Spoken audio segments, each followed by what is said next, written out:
First, we're going to build on what we have discussed in the breakout rooms. We're going to co-create conclusions, and that session is of two parts. One is very, very quick feedback from the people who facilitated the breakout rooms. And then we will have a panel of different stakeholders to react to this discussion and to what they have heard.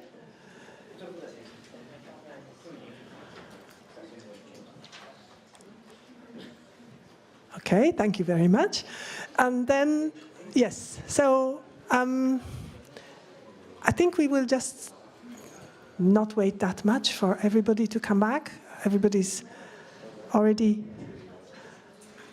tired, and we are not really keeping our time as much as we would like to.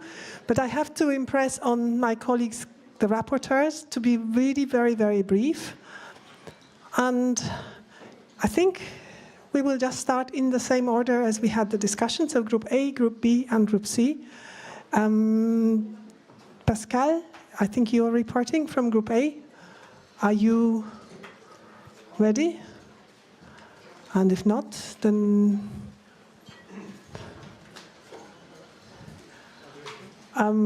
you can do poll? Okay, maybe then we will start with Group C for a change. Oh no, Pascale is already there. Sorry. You can come, yes. You know, sure. Go and, yeah, sure. So what did you come up with? What are the key ideas that you have found in your group?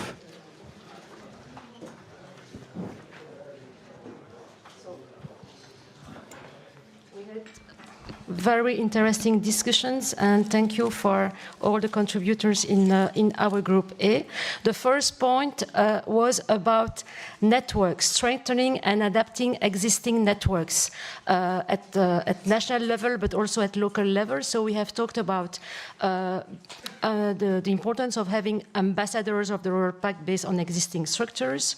We have as well mentioned more collaboration between CAP and cohesion dimensions together at national level. No new structures. The idea is to use the leader lags, rural parliament to communicate about the Rural Pact, and also the importance of developing capacity building for LACs in that perspective, and also in this category of networks point to develop the synergies between the Rural Pact and other EU initiatives like the ones that have been mentioned, Climate Pact and new European bohos. The other point, besides the networks strengthening and adapting, we have empowering local level and know the local needs. We have mentioned in that category the importance of simplifying the language in terms of content, in terms of ownership, but also in terms of EU national languages as such. We have, it has been mentioned to develop, for instance, some postcards and letters to promote the Rural Pact. So the importance of simplifying concepts like rural proofing has also been mentioned. When the national level is not taking the lead to simplify language, the EU should do it. The EU level should do it, and also the importance to focus on instruments that the local level can use rather than on broad overarching principles. And I will stop here. Ursula, although perhaps a last point that I would like to mention, it's about funding, that it's important to teach local communities about crowdfunding, for instance, and other funding opportunities. Great. Thank you very much, Pascale. Is this heard? Yes. Okay, so thank you so much.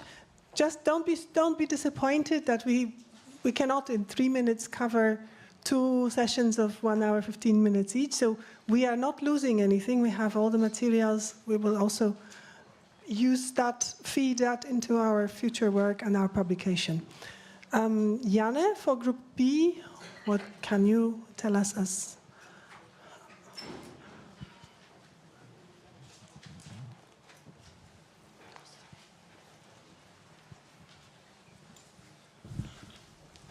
So thank you, Ursula. And in our group, it was actually really fruitful discussion, and it fluctuated from side to side to side. It was really interesting to follow. A couple of like most interesting points from our group was this Rural Pact hero, which was labeled that, which is, you know, trusted person among the community, and the network is behind it, and who is, you know, can, you know, disseminate and distribute all the Rural Pact things. And close by it was also mentioned this rural mediator.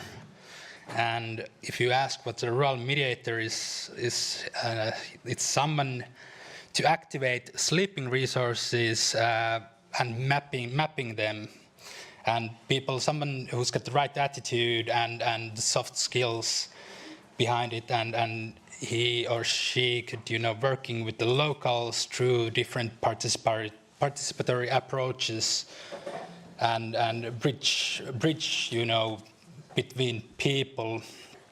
And there was also this discussion of exchange visits between different levels of administration, most notably, you know, national level visits to different, you know, countries, and peer learn different methods what people use in different countries, and of course there was a discussion about money, and the discussion was that as I said, more focus on results and quality rather than spending the money. So this was one of the, you know, outcomes of the discussion of our groups.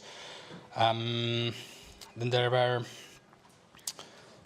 some maybe, and then there was this, you know, for this exchange visit, it must be systematic. Yes, it's already happening, but it must be like systematic exchange visits between these different levels of administration. And I probably should stop here, Ursula.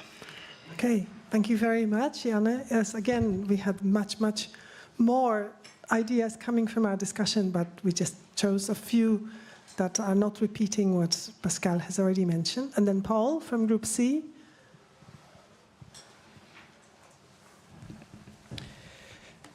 Well, as with the other workshops, this was really interesting. I was surprised that, in fact, our voting came out with opposite conclusions to what came out in the survey. So the two most important elements mentioned were strengthening the role of the pact in strengthening multi-level vertical coordination and in helping to mobilize better human resources and technical assistance at local levels. So those were the two things that came out strongest. And then looking at the main items, the main elements that we identified. So the first one, the vertical multi-level coordination. In terms of doing something locally, the same message, I think, as was said in other workshops. We have enough structures, we have enough processes, we just have to make the coordination work better. So don't create more as an incentive for bringing people, bringing higher agencies and public authorities together.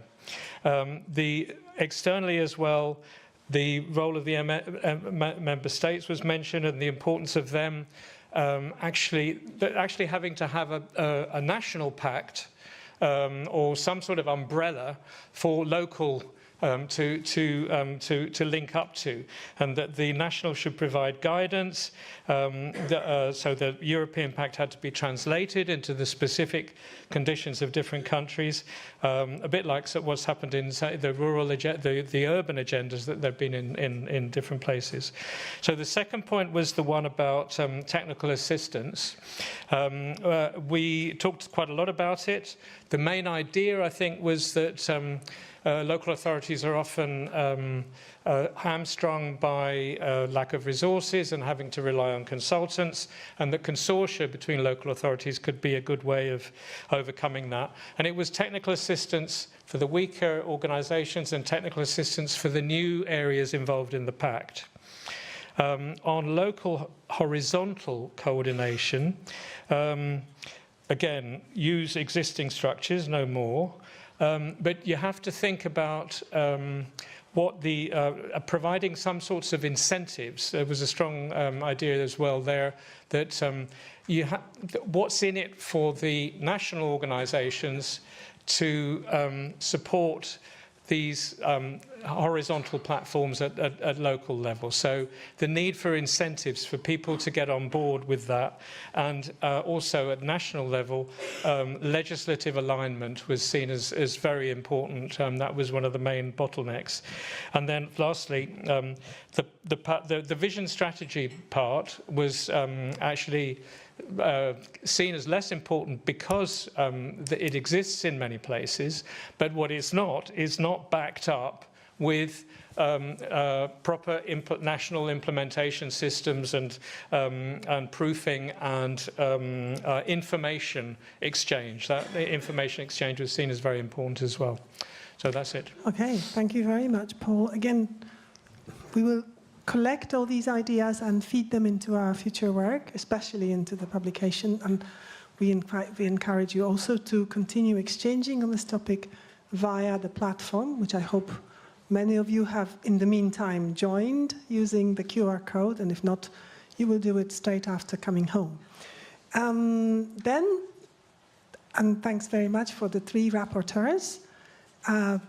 To another way of looking at the discussion we have had so far is to invite 4 different stakeholders into a panel, and that's what we are going to do, and I'm going to invite them in a moment. But before I do that, I would also like to offer you an opportunity to contribute to that discussion. So the panelists will be, on the one hand, responding to a question, and you will have an opportunity also to connect to Slido. And you have the same question as the panelists. You can go to the Slido system and you can put your own comment, or you can listen to what the panelists are saying and you can reinforce some of their points. What the other people can do, some people can contribute their own ideas, other people can vote on the ideas that are already there to indicate which ones they mostly agree with, or most of them agree with. So that will be your activity in addition to listening to the panel, so it's not instead. But I would encourage you, if you don't, because there won't be many of you who will be able to speak in plenary. We will have a little bit of interaction with the audience, but not a lot. So use that opportunity. And then I would like to invite, in the meantime, our 4 distinguished panelists. So we have Vanessa Halhead from the Scottish Rural Action, sorry, and from ERCA also, the European Rural Communities Union, representing mainly civil society, different rural civil societies organization. Vanessa, and I would like to invite everybody from the panel to sit on the stage here. Then I would like to invite Lidija Pavić-Rogosić from the Croatian organization ODRAS, and she's also a member of the European Economic and Social Committee. And she is a member of the Rural Pact coordination group as well. So Lidija, please also join us. Then we have Schmitz, who is also a member of the Rural Pact coordination group and is also a member of the German organization bringing together all the counties, mainly the rural, let's say, counties. I would say that's the best English equivalent to Landkreis, I think. And then Maria Teresa Valera, who is representing the regional authority, the regional government of Castilla-La Mancha. So please, if you can just sit on the, yeah, sit wherever you like.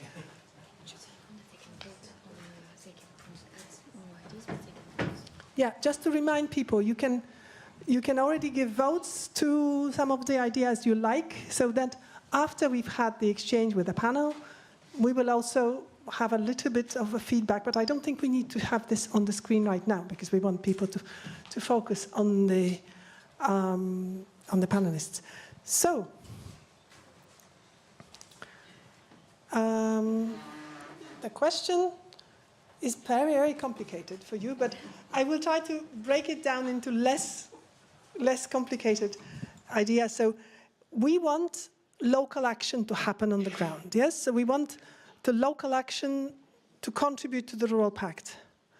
What needs to be done for this local action to be possible? So what needs to be done in terms of policies, initiatives, methods, conditions, and so on? What should be the support needed for this action? And I would just maybe say, as you sit, maybe, I don't know, Maria Teresa, if you want, I would give you can use these microphones as well.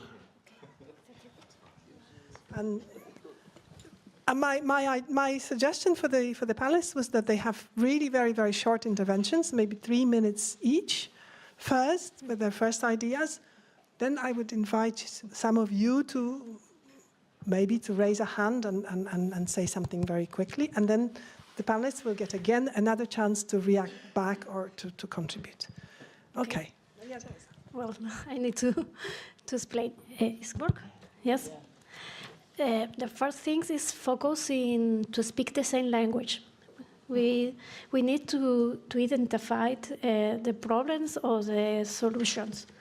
This is one part that we do in Castilla-La Mancha. We have a special work in zoning the territory. Focus in developing because Castilla-La Mancha is a rural region in the center of Spain, but one of the mainly problem is the depopulation, and need to structure our territory in rural zoning with different parts, and we try to combat the depopulation with special measures in this part. And all the part of the government use the same language. We use strongly depopulation, intense depopulation, and relief of depopulation. And all the parts of the regional government use the same language. And the province use the same language, and the leaders use the same language. And I need to improve that the local municipalities use the same language. Okay, thank you very much. So common understanding and common terminology for everybody to be communicating along the same lines. Vanessa? Okay, is that working? Yeah, okay. I should explain first of all that I'm coming from the European Rural Community Alliance, who I'm representing today, which is an alliance of national rural movements in 14 countries. And all of them, well, not all of them, many of them run national rural parliaments, which is one of the very important vehicles for bringing together the rural stakeholders, the local people, local communities, the government, and everybody else to talk together about what is needed at the local level and to give a voice to those people. We do also run the European Rural Parliament, which does that at a European level in the same way with partners in 40 countries. So just to let you know that background. So this is all about rural civil society. And rural civil society is everything from the most local community through all of the other organisations which are not connected to government, being able to both help and speak on behalf of their rural needs. So, you know, this is a very big networking thing. I mean, I've worked for about 40 years almost now in rural community development, and I have to say that you should never underestimate how complicated it is. When you get to the local level, you know as a village what you need. You can look around you and you can think, why can other people not see this is what we need? But, we can't deliver it ourselves because we need other people to be there to deliver it. It might be the national government, it might be the regional government, it might be whoever, private sector even. So there are many, many players. There are also very many issues. And when you come down to rural development at local level, there are also bigger issues, national and even global issues, which have to be also rolled out at local level. It might be climate change, it might be agriculture. So it's a big negotiation between a lot of sometimes competing players and issues that often then come down to the ground in order to be enacted. So it's with that backdrop that rural communities are having to cope with this complexity. And they don't know all the issues, they don't know all the players, they don't know how they're going to address those players. And many of those players, most of them in fact, are responding to other agendas. They're responding to top-down agendas, either from the government or from the local authority or whomsoever it is that is their master, very often sectoral. So it's a very complicated landscape, and I've dealt with this myself in Scotland over many years. And these organisations from government that have to try to deliver on behalf of what the rural communities think they need are doing it through the lens of what they themselves are told to do. So that's really a backdrop. Some of the critical things, structures and processes are absolutely key. It's really important that there are structures in place which enable communities to come together, to enable dialogue, to enable something to actually be done, to happen. And that's different types of structures. And the processes for enabling all of this, that has been mentioned previously in Rural Pact discussion, but those are very, very important. We talked about them a lot today, and it's everything from basically acting as a mediator to providing the capacity and the knowledge and the skills which a rural community will need. We've just done a local place plan, which is in Scotland, which is a Scottish Government initiative, and we've done one on my own community, and we've ended up with a huge document which covers almost everything that those communities could possibly want. And each one of those is very complicated to deliver and will require a lot of different players to do it. The people in the communities don't really have that knowledge.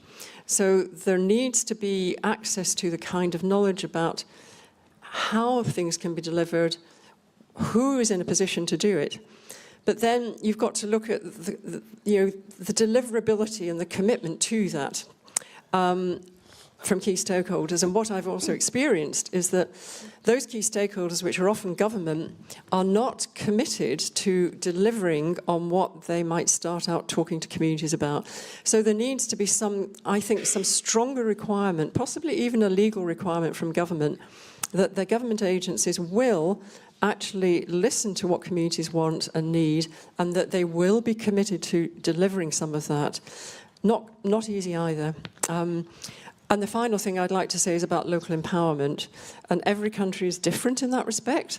We're very bad at that in some ways in Scotland. We have a very top-down system. I've worked a lot in Norway. They have a very different system with very powerful very local municipalities with money and resources and, the powers to make decisions.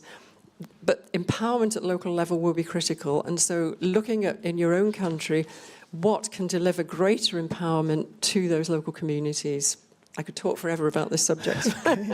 Thank you very much, Vanessa. You'll get another quick chance, but for the moment, thank you. Lidija? Thank you, Ola. Just to clarify where I come from, my organization in Croatia established together with some other NGOs, Croatian Rural Development Network, and we established first LAG in Croatia and also first Rural Parliament and so on. So we are dealing with rural issues for many years. But here I represent European Economic and Social Committee, which is also dedicated to rural development. We prepare a lot of opinions, and the recent one was exactly on how to implement Rural Pact on national, regional and local level. So when we talk about how to organize it. We see that it is combination of top-down and bottom-up approach is needed because we need some structure. And from the examples that here today, everywhere was kind of structure that existed. We also think that information and training programs are really important. That's what we do in our committee as well. Try to inform our members and encourage them to join Rural Pact in their countries. But also we think there is need for maybe it's this mediator. What we heard before is good, but some structure, either regional one-stop shop or something, some structure that will really coordinate and help, and that it will not just be governmental, but also included other sectors. And also, again, these participatory processes that all rural stakeholder has a voice. And of course, we have to take care that different structures in different countries, different, like Vanessa mentioned, it's not everywhere the same, but also the needs of different rural areas are different. So everything of that should be taken in an account. And we talked today also about rural proofing. That's something that we think it's necessary. And, you know, this voices from the local levels that try that are persistent and that try to explain that rural development is not just agricultural, but also a territorial development, that actually all other sectors should be involved, and that it's important. That's something that we can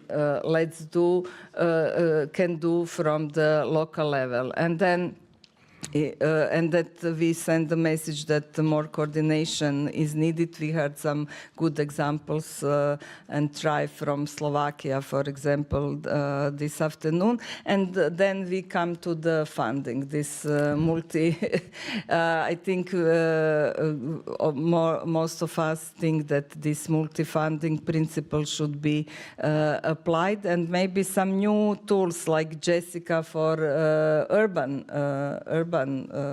areas. So I will conclude with the message that it comes from our opinion that we need kind of new policy that will be focused on rural, and that's also a message from the Council conclusions from the last year. So I will stop here. Okay, thank you very much. Very ambitious messages and coming up. Then Michael? Yes. First of all, thank you for having me. And just also to clarify, I work for the German County Association, but I'm also the chair of CEMR's Expert Group for Territorial Cohesion, which is a local government association that represents roughly 100,000 local and regional governments throughout the EU. So I'll be a bit controversial responding to your question, because I think the majority of local players or local stakeholders actually already contribute to the Rural Pact. Because I think that's what the Rural Pact is for. And the colleague from the BAGLAG, Hartmut Berndt, has just rightly mentioned, I think the Rural Pact was designed, and the long-term vision was designed to help local communities contribute, or to help them thrive, to help them provide crucial things to the citizens, and to empower them to and continue to do so. So for me, actually, the most important part is, what can we do? On which level do we need to do that? And I can just tell you, I spoke to a national government, and they said, well, the Rural Pact is fantastic, but what do we do now? So, and this is the most important question. I think this has been answered today to some extent, but this is a discussion that needs to be ongoing, I find. I think we would need to have specific and targeted policy measures. And I know there's always this discussion between DG Regio and DG Agri, but I actually think this is not only between them. I think if you want to talk about public transport in rural areas, it should be DG Move. when you want to talk about childcare facilities, when you want to talk about healthcare facilities. I think these are all the things that need to be really, really targeted. And I still remember there's this EIT, urban mobility, and I mentioned it a few days ago. To my knowledge, why isn't there a discussion? Why isn't there a multi-level policy dialogue on public transport in rural areas? I haven't been invited. That might be just because of me, but I'm just thinking I'm not aware these things exist.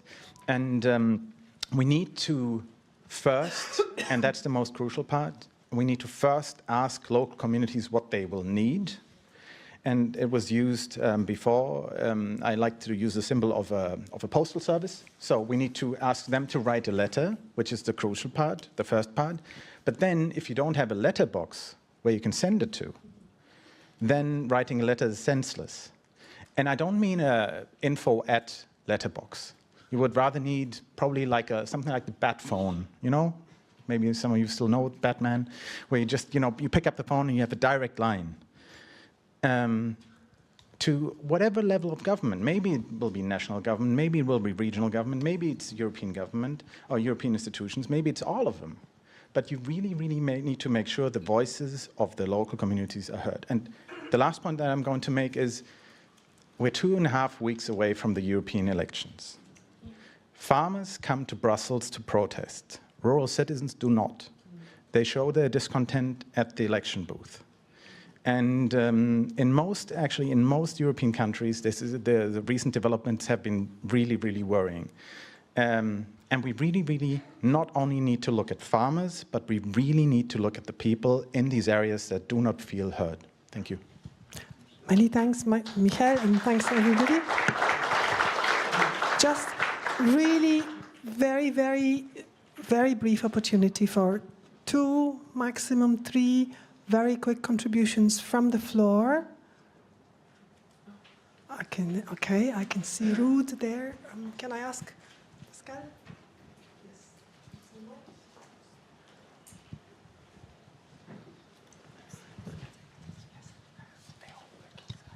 Well, thank you. I'll be very brief.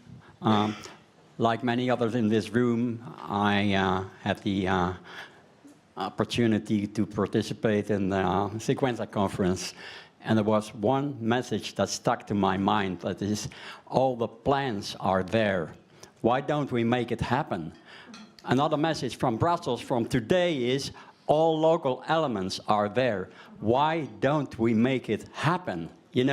When we keep repeating that question, we land up in a conceptual discussion, which is no good to any citizen, and it's alienating from the European message. So what do we do to not end up in a lot of cri de coeur? We should aspire more than that. How can we convey the message to policymakers on a national, on a European level? And that's the main question. And I really do hope that the outcome of this conference comes on a desk of a decision maker, which is benevolent to the message and to the concept behind it. Thank you. Thanks. Thanks very much, Ruth. Yes.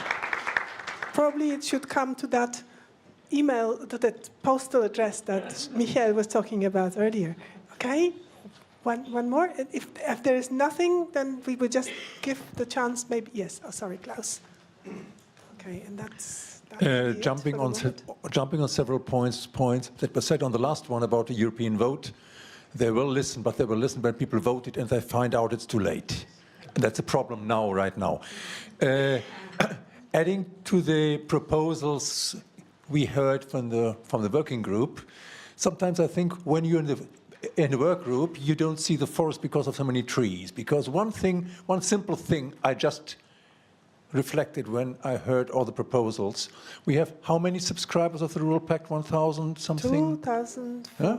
Okay, they are the first ambassadors we need to talk with, because they can be multipliers. They signed in for some reason. They signed in because they understood what it's about, or at least they were motivated by somebody to understand what it's about or to sign in.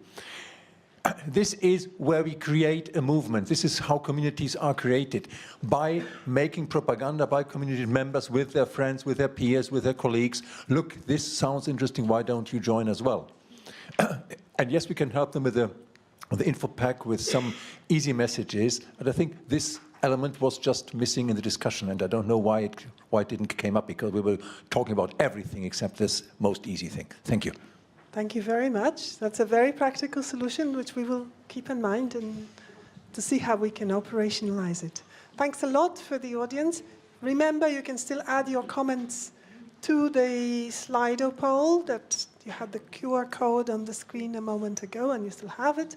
Then I would just give back the floor to the panelists very, very quickly. Maybe Maria Teresa gets more chance because but no, I would in the opposite direction. Maybe we start with Michael this time, and then we go back. Thank you. So just to comment on those, or on the questions. On the questions and on what you heard from the floor and what you heard from the other panelists. And one last word for you. That's fairly easy. I couldn't agree more. I think we all, it's always funny because when I hear, rural areas are so heterogeneous, every rural area is different, but somehow we all agree on, and I think we're all facing similar challenges. So I think really the Rural Pact is a good thing. The Rural Pact is only a starting point. The Rural Pact and the long-term vision are only a starting point. And frankly speaking, the new commission will start in the second half of 2024.